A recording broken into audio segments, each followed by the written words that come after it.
Why is the media saying the Bear 650 only looks like a Scrambler? Or is it really the best Royal Enfield ever built? I found that neither of that is the whole truth once I rode the entire Royal Enfield fleet available here in the US, because I've been looking to buy one. The characterful, smooth engine, crisp throttle, and the slick gear shifts are my favorite things about the 650 platform. I'm glad those things have not changed with the Bear 650 I test rode courtesy Rider Market Orlando here in Florida. The Bear 650 has got 8% higher torque, which is somewhat noticeable, but claiming that the exact same engine feels exceptionally torquier would be an exaggeration. That said, all the 650 twins are quite capable of doing 70 to 80 miles an hour with ease, but overtaking on fast and furious American highways does take some patience. However, there are noticeable differences in the vibe. The Interceptor has an easygoing 1960s British motorcycle vibe, which is a breath of fresh air in this age of Elon Musk robots. The Bear has an old school dirt bike look, and I love the race number plate on the side. It feels a lot like riding a playful, rugged contraption. The Shotgun has a commanding stance and felt like a smoother, stronger, bigger bullet to me. The Super Meteor makes you want to hit an open highway with a cool breeze on your face, instead of trying to race to the next cafe, which is what the Continental GT 650 makes you feel like you could do. And the reason they feel so different became a lot clearer when I compared the weight, geometry, suspension, wheels, and features. If you think latest is always the greatest, you're forgetting that sometimes old is gold. My name is Faraz and I make thoroughly researched comparison videos, and now I'm looking to replace my Yamaha XSR 900 with an easygoing motorcycle for everyday commuting, weekend rides, and possibly even some long distance trips. In other words, I need an all-rounder workhorse. The Continental GT is the lightest and has a reasonable seat height just like the Interceptor. Being a track day junkie, I love the sharp handling, but the aggressive riding position that's great for a racetrack would be quite uncomfortable for everyday street riding. For that purpose, the Interceptor 650's riding position has been my favorite ever since I rode it for my last video. But the Bear 650's slightly forward foot pegs and slightly wider riding stance made it feel like a commanding tall iron horse. Being only an inch taller than Tom Cruise, I was tiptoeing the Bear. With one less exhaust muffler and a missing center stand, you could call it lighter than the Interceptor, but I feel like that's cheating. In reality, it's the leverage from the wider handlebars that makes it feel a bit more flickable. The common nitpicks I have for all three bikes is the right side foot peg that's too close to the engine case, and the seats are not that comfortable. A comfort seat would help, but that would make the Bear 650 even taller. Shotgun and Super Meteor seats are quite low, but they're a lot heavier. It makes them impressively planted on highways, but turning in tight spaces feels like stuffing an elephant into skinny jeans. The Super Meteor's relaxed riding position seems comfortable at first, but there's a catch I will highlight in a few minutes. But let me first talk about an unfair criticism of the Bear 650. Some media outlets have criticized the Bear 650 for looking like a Scrambler but not riding like one. But the fundamental question is, what makes a Scrambler? Back in 1920s, people used to customize road bikes for off-road racing. They would chop off parts, raise mudguards, and increase ground clearance to go faster over obstacles and sometimes through them. These wild races were nicknamed scrambles. When manufacturers started making purpose-built scramblers, they evolved into modern-day dirt bikes, adventure bikes, and everything in between. Today, Ducati's entire scrambler lineup is mostly street-focused. Their desert sled used to rival the Triumph Scrambler 1200 XE. Both are very capable scramblers, but you would still find some overzealous spec detective call out the Triumph for being too heavy or the Ducati for being too expensive. To me, the Bear 650 is a simplified street scrambler screaming for customization. Nothing more, nothing less. It can handle light off-road shenanigans out of the box, which makes it an upgrade over the Scram 411 and a worthy rival to the Triumph Speed 400X. And that is exactly why we must understand the wheels and the tire choices. On the Continental GT and the Interceptor 650, you can choose between beautiful spoked wheels with tubed tires or run-of-the-mill cast wheels with tubeless tires. Both are 18 inches to suit the retro style. My friends in the Royal Enfield racing team told me that here in the US, they actually use 17-inch wheels on the Continental GT 650s to be able to use high-performance braced tires. For street application, that would be quite an expensive upgrade, but does increase your tire options quite a bit. The Shotgun and the Super Meteor 650 get cast wheels with tubeless tires. Shotgun's 17-inch rear and 18-inch front feel quite sporty, while the Super Meteor's 16 and 19-inch combo makes it lean comfortably. The Bear 650 gets spoked wheels with tubed tires, at least for now, but rumor has it cross-spoked wheels with tubeless tires may eventually be available. Until then, a tubeless tire conversion kit could save you the hassle of dealing with punctured tubes. The 17-inch rear and 19-inch front combo on the Bear resembles mid-segment adventure touring bikes and handles corners and side-to-side transitions quite well. Bear runs MRFs, which I like more than the C8s, but in perfect conditions, all those tires are pretty decent. The C8s do have a reputation for uneven tire wear, causing a front-end wobble that's been reported in multiple forums. On dirt or wet roads, you will be praying to the tire gods and making a wish for a better set of tires. But when it comes to braking, the Bear 650, Continental, and the Interceptor have similar setups, which is pretty decent for everyday riding. People complaining about lack of bite or feel are unfairly comparing them with high-performance bikes. I cannot compare my ZX6R with the Bear 650, which costs less than the upgrades on my race bike. The Bear is differentiated from the rest of the 650s with a bigger rear rotor and switchable rear ABS. The Shotgun and Super Meteor's front brakes are indeed disappointing compared to those. My theory is that combination of geometry and weight is not working well with that braking setup. But I did find a way to make all 5 bikes stop predictably. Just go old school and use both brakes simultaneously. If you want to upgrade the brakes, good brake pads and swapping the brake fluid would make a noticeable difference. Now let's talk about suspension that has stirred up some controversy. Media always complained about the suspension on the Continental and Interceptor for being too soft, and now they're unimpressed with the new Showa suspension for being too stiff. Some have gone as far as speculating that Royal Enfield are ignoring their core customers as they go global. But nobody's talking about an open industry secret that I have established after riding 100 bikes from 16 different manufacturers in the past 3 years.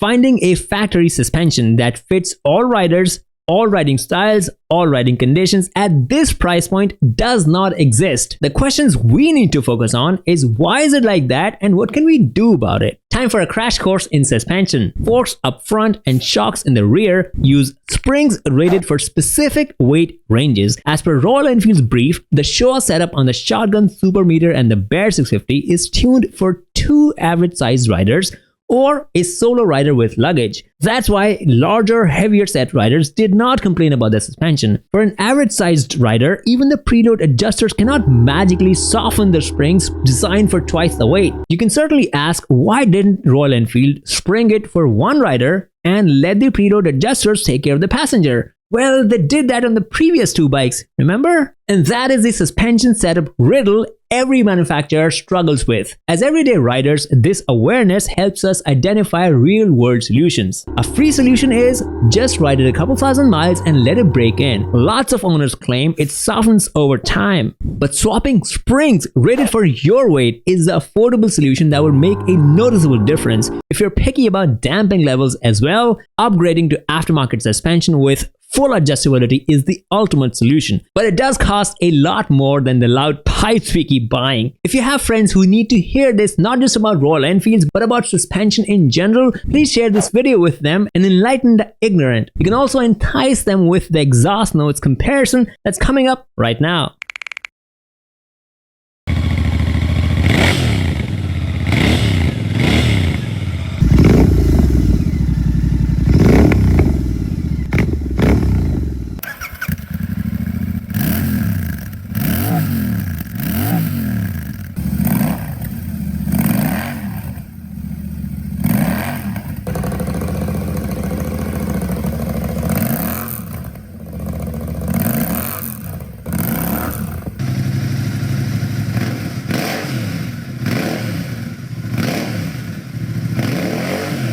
The Bear 650 exhaust note is noticeably different, and so are the features. As of now, the older twins are still missing a gear position indicator, navigation, and even a clock. but I honestly do not care. All of them have USB charging, but the Shotgun and Super Meteor have the ports in awkward locations. I personally prefer the Continental and the Interceptor dials over the Shotgun and Super Meteor dash, which is missing a tag, or even the Bear 650's instrument cluster, which offers more data but lacks the 1960s vibe. All headlights are LEDs now, but only the Bear gets the full LED treatment this year. The adjustable levers are a nice touch, but the mirrors remain as unhelpful as a teenager's mood swings. By the way, a center stand on the Bear will be missed dearly during chain maintenance, or God forbid when fixing a punctured tube. Which got me thinking it's less about whether the Bear is the best 650 twin, but more about which one works the best for each rider's needs. For example, the Bear 650 fuel efficiency, despite the same engine and similar weight,